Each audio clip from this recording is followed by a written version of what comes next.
there were many barriers to entry that many service providers were experiencing, which made it difficult for the city to award based on a competitive pricing. Administrative glitches of a person not ticking a box resulted in disqualification. These were findings that were raised by the AG, and this is part and parcel of the processes that you had to put on board to deal with barriers to entry and to ensure that we appoint the cheapest and the most, I think, competitive pricing. We found ourselves in instances where we couldn't do that as a result of all these barriers to entry that the city was experiencing. Of course, Chairperson, this is, of course, is an example of Outreachville training that took place in Region 3. On page 23, Chair, why I'm bringing this on board, this was a partnership that Supply Chain Management, the Group Financial Services, was managing in conjunction with Group Economic Development.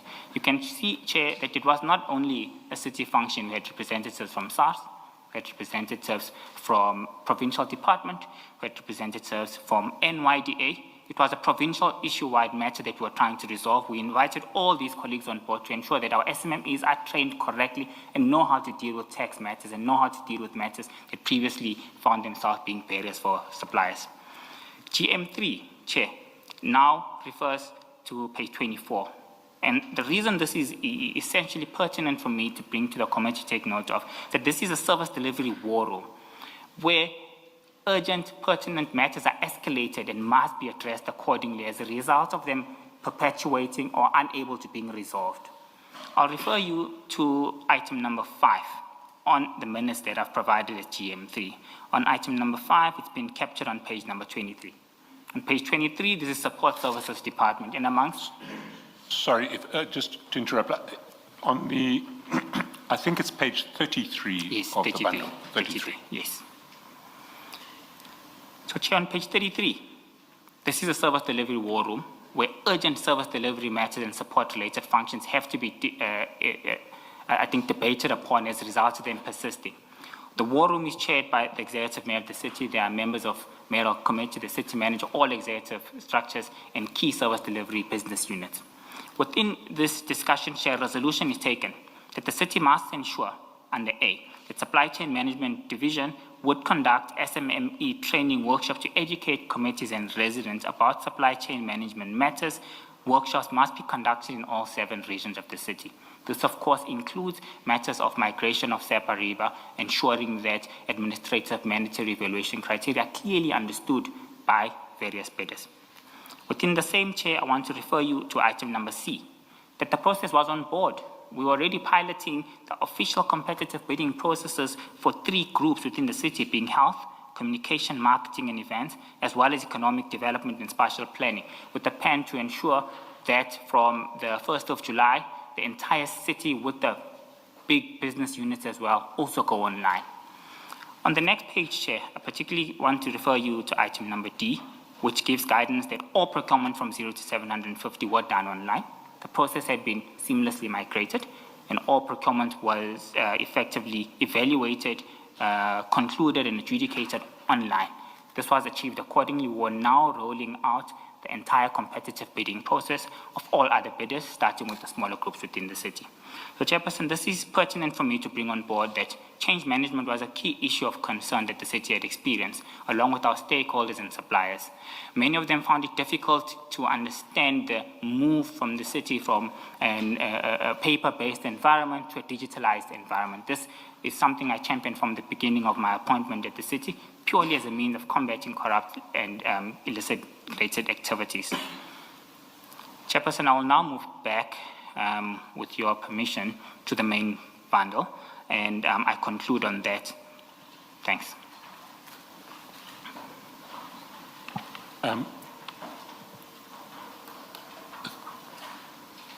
Thank you, Mr. Mnisi. The next question was 2.8, and it was what common interest did you or do you and Sergeant Nkosi share, whether of business, personal, or any other nature, including people or other matters of common interest? And that question you answer from paragraph 32 on page 8. Again, if you can read your answer into the record and amplify anything you want to amplify. Chairperson, thank you very much. On 32, I mentioned that I have dealt with the issue of our common interest between myself and Sergeant Nkosi previously, which included biking, sports shooting, and of course appreciation for good food. Sergeant Nkosi and I shared no business relationship, joint venture, commercial arrangement, common business interest whatsoever. Further, I do state for the record, Chair, that during the period of December 2024 to about June 2025, he assisted me by recommending the services of a driver. There was no quid pro quo involved. He merely assisted a friend in need, and I paid the driver for the services he was providing to me. Then in paragraph 2.9 of the notice, at page 6, have you had a relationship or interactions with Mr. Joseph Banyoni and Mr. Mandla Mqina, whether directly or indirectly or through Sergeant Nkosi or anybody else? And your response is at the footer page 8 from paragraph 35.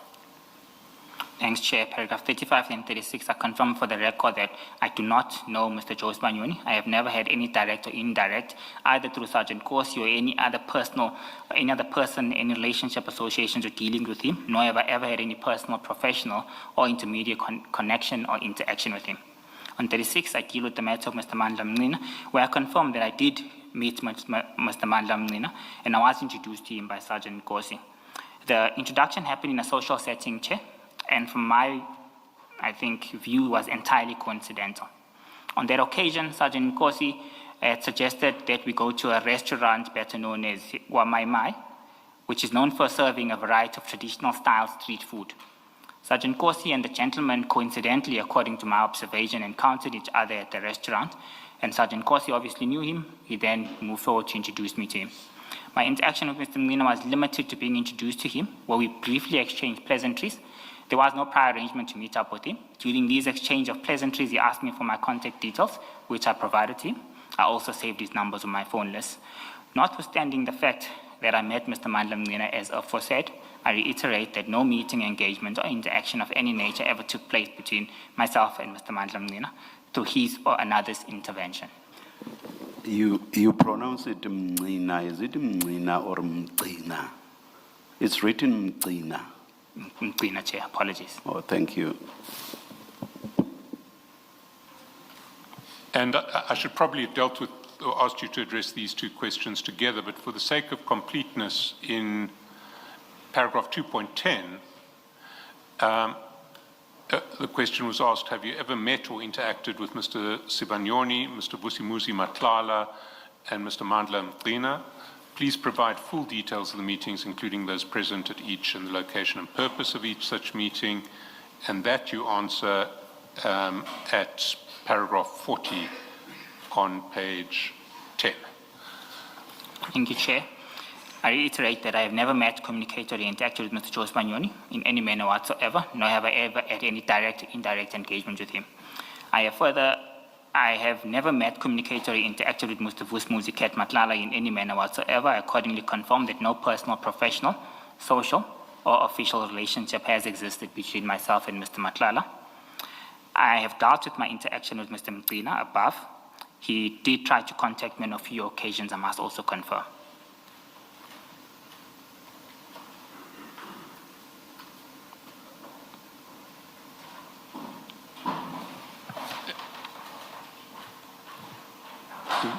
Then in paragraph 2.11, you asked whether you have any interest in or relationship with any of the following companies or closed corporations, whether directly or indirectly, or any of their shareholders or directors. And the companies that were mentioned were Gubis 85 Solutions Pty Limited, Ngapeshia Construction and Project CC, Triotic Protection Services CC, Two Cops in Security Services CC, Vimtsire Security and Protection Services CC, El Shaddai Security Services CC, and any other bidder in respect of TMPD 2 of 2016-2017.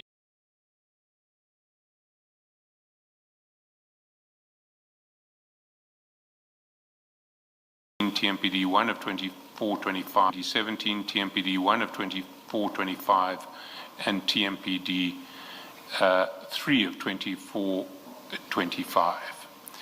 And your answer to that question was on page, or starts at the top of page 11, and maybe if you can just address all of those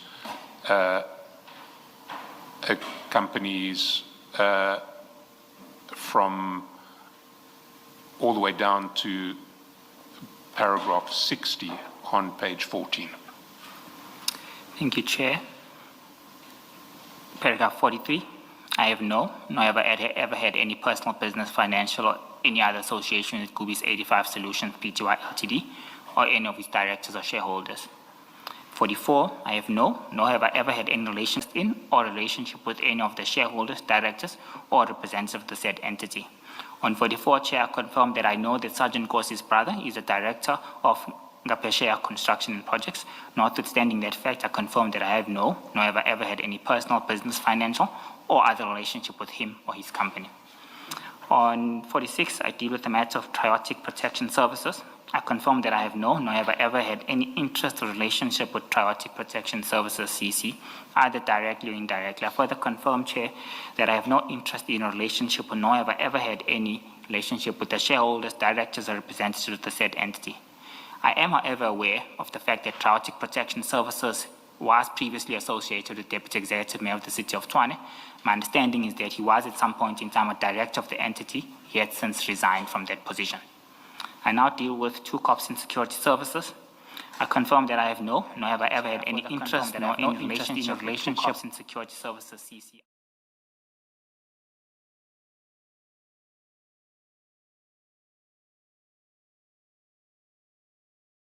Which exists between myself or any of the bidders in respect of TMPD 03, 2024, 2025, or any of its shareholders or directors.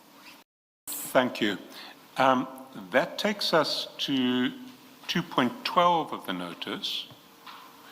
And 2.12.1 says, and it's with reference to the TMPD 1 of 2024-25 bid. What was the purpose of Sergeant Nkosi providing you with the names of bidders, including El Shaddai Security Services, Two Cops in Security Services, CC, Tau Security, Vision Acuity Security Pty Limited, Shumile Security Services, CC, and Vincere Security and Protection Services? Thank you, Chair. Paragraph 61. I believe his request was premised at the time on his mistaken belief that I would be able to check if the bids were compliant. He was, of course, wrong. Chairperson, with your permission, I would like to expand on this by referring the Commission to paragraph 71 on page 17 on the same bundle, with your permission, Evidence Leader. With this, so we're going to paragraph 71. Page 17. Page 17. The purpose of me aligning these two, Chair, I think it's pertinent for me to outline the compliance-related process, the segregation of duties, and the co-responsibilities in terms of compliance work of any bidders. The reason I bring us to this page and this paragraph of my sworn statement, Chair, is I need to explain on that process which must be undertaken in the process of awarding bids. This is in relation or focuses on TMPD 1, 2020-24-25. Chairperson, in paragraph 71, I state that in reference to TMPD 1, I wish to state on record that I did not assist any bidder with respect to the above bid, whether directly or indirectly. I do, however, wish to place on record that Sergeant Nkosi persistently forwarded me names of two prospective bidders who were subsequently awarded as part and parcel of this panel. I have dealt, Chairperson, with the issues of Sergeant Nkosi forwarding me the names of the above, as previously stated in the previous statement, or the paragraph, that it was of the mistaken belief that I would be able to check compliance, which of course I couldn't. On 74, Chair, I just want to break down the sequence of events which lead to the city advertising and awarding bids of this nature, in particular focus on TMPD 124-25. Chairperson, the summary of events have been tabulated for the Commission to take note of, and I think it's pertinent for me to give the summary and to expand on them further while referencing each of the annexures, just to give the Commission an idea whether checking compliance and interfering in the process is probable. Chairperson, in the summary of events, in summary, I take note that the bid specification committee sat on 2 occasions within this bid, which finalized the approval of the terms of reference as well as the sourcing strategy for TMPD 01, 24-25 on the 29th of July and the 19th of August 2024, respectively. GM9 and GM10 have been annexed as part of bundle number 2. The purpose of me bringing this on board, Chair, is to also reference that there are declaration of interest of several individuals who sit on these committees and ensure that they're able to scrutinize these specifications from an independent perspective. On bundle number 2, Chair, with your permission, without really jumping too much, I want us to look at item 9 and 10 with a pure focus on the individuals who served on the specification committee, the role that they played, declaration of interest, and the ultimate approval. This is on GM 9 and 10 of PEC number 2. And if I can just give the reference, GM 9, where I presume we'll start, is at page 58 of Yes. file 2. So from GM 9, Chairperson, you take note of the minutes of certain individuals. There were about 7 of them who serve within the specification committee. Their role is to independently look at specifications to validate whether they don't favor specific bidders. This is captured in essence from page 59 right up until page number 75. Within this process, Chair, there are 7 individuals who scrutinize these bids accordingly. Yes, the minutes that I'm bringing on board doesn't take it for one bid. There might be other bids that are involved. But I think for the purpose of this committee, we are referring to TMPD 01, 2024-25.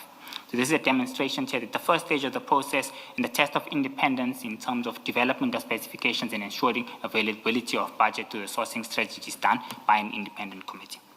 Then going to jump straight, Chair, back to my summary of events. Chairperson, I think maybe what I should do is complete the summary of events. As I go to each paragraph, I do expand on each of the summary events. We'll then reference those annexures on bundle number 2.